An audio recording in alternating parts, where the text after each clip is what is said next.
Chicago Bears fans were caught off guard when star cornerback Jaylon Johnson was suddenly placed on a non-football injury NFI list just as the team prepared to kick off 2025 training camp. The timing, coming only a day after Johnson's public comments about the exploding cornerback market, raised questions about whether this move was tied to a potential contract dispute. First, let's clear up what the NFI list actually means.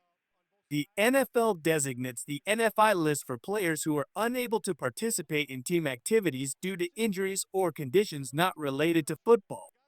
These could stem from personal activities during the offseason, non-team workouts, or even pre-existing issues. Johnson's appearance on the list stirred social media. Some fans speculated whether this was his way of subtly pushing for a new deal, considering his recent remarks. On The Rich Eisen Show, Johnson hinted at the cornerback market surging and expressed interest in revisiting his contract. With fellow CBs like Sauce Gardner and Derek Stingley Jr. raking in huge guaranteed deals, Johnson may understandably want a piece of the pie. Still, reliable reports quickly clarified the situation.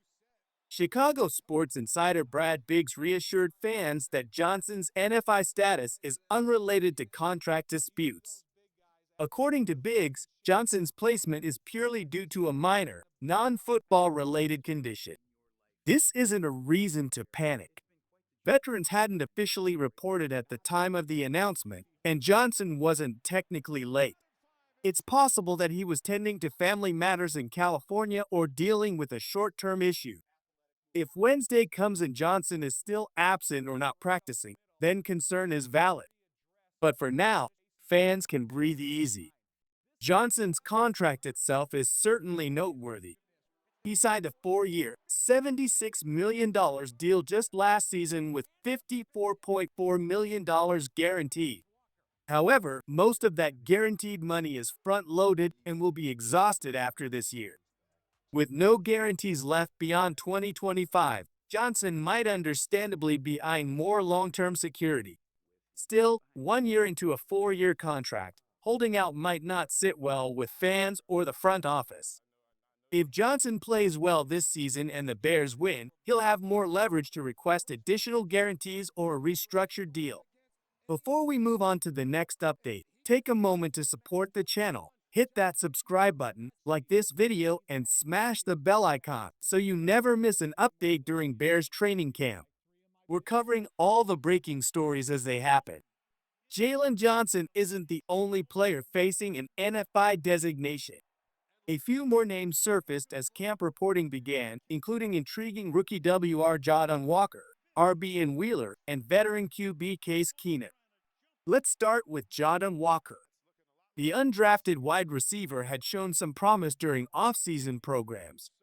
His placement on the NFI list likely stems from a soft tissue injury like a hamstring tweak. These types of minor injuries often emerge during private off-season workouts. When players arrive at camp, they undergo full physicals, and even minor concerns can land them temporarily on the NFI list as a precaution.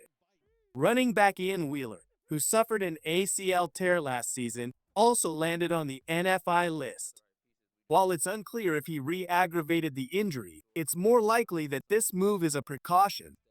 Had it been a new football-related injury, he might have been placed on the physically unable to perform PUP list instead. Wheeler may simply need a bit more time to ramp up to full participation. The Bears' running back room remains open, so Wheeler could still factor in if he gets healthy quickly. Case Keenum's NFI designation was incredibly brief, just 1 day. It appears he didn't report with rookies and quarterbacks due to personal reasons, likely travel-related or family vacation. He was activated the very next day, indicating no health concerns. The Bears likely used the NFI tag as a procedural move until he physically checked in. The key takeaway here is that not all NFI placements should cause alarm. For now, none of these moves suggest long-term setbacks for any of the players involved. As always in the early stages of camp, teams err on the side of caution. Soft tissue injuries, minor flare-ups, or delayed arrivals are all part of the preseason process. The real stories will develop over the coming days and weeks as the pads come on and players start competing in live drills.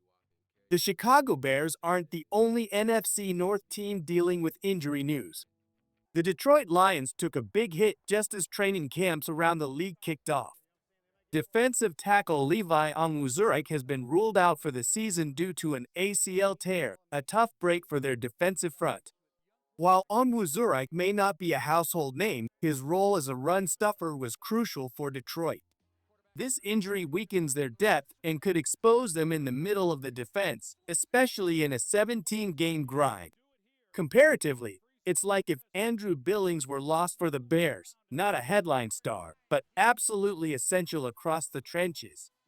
The Lions' bad luck doesn't end there.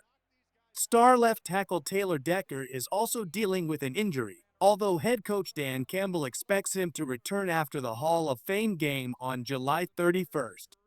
The Bears are scheduled to face the Lions in Week 2 of the season, so all eyes will be on Decker's recovery. Detroit's injury misfortunes bring opportunity for Chicago. If the Bears can capitalize on a weakened defensive line and a recovering offensive tackle, that early season matchup could be a pivotal tone setter. This underscores the unpredictable nature of the NFL. Injuries are part of the game, and much of a team's success can hinge on how healthy they remain through camp and into the season. As for the Bears, staying healthy is now priority number one. With several players starting camp on the NFI list, the goal is to ease them back methodically. No need to rush players into full speed drills in July when the season doesn't kick off until September. Let us know in the comments, who do you think will win the NFC North this year? Type Chi for the Bears, type DT for the Lions, type FGB for the Packers, type NIN for the Vikings as training camp heats up. Storylines around Jaylon Johnson, rookie injuries, and division rivals are already taking center stage. While Johnson's brief stint on the NFI list triggered concerns, the facts suggest it's not a contract issue. His return should come soon, and his performance this season could dictate how the Bears approach his contract in 2026. The early NFI designations for players like Walker and Wheeler are part of the camp norm, not cause for alarm. Meanwhile, the Lions' injury troubles present the Bears with a golden opportunity to gain ground early in the season. The 2025 season has all the ingredients for a breakthrough year in Chicago. With young stars rising, veterans returning, and a new energy surrounding the team, fans have every reason to believe this team could go from worst to first.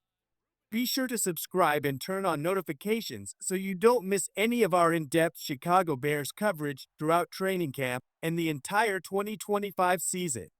We'll be right here with the latest updates, analysis, and insider insights. Bear down.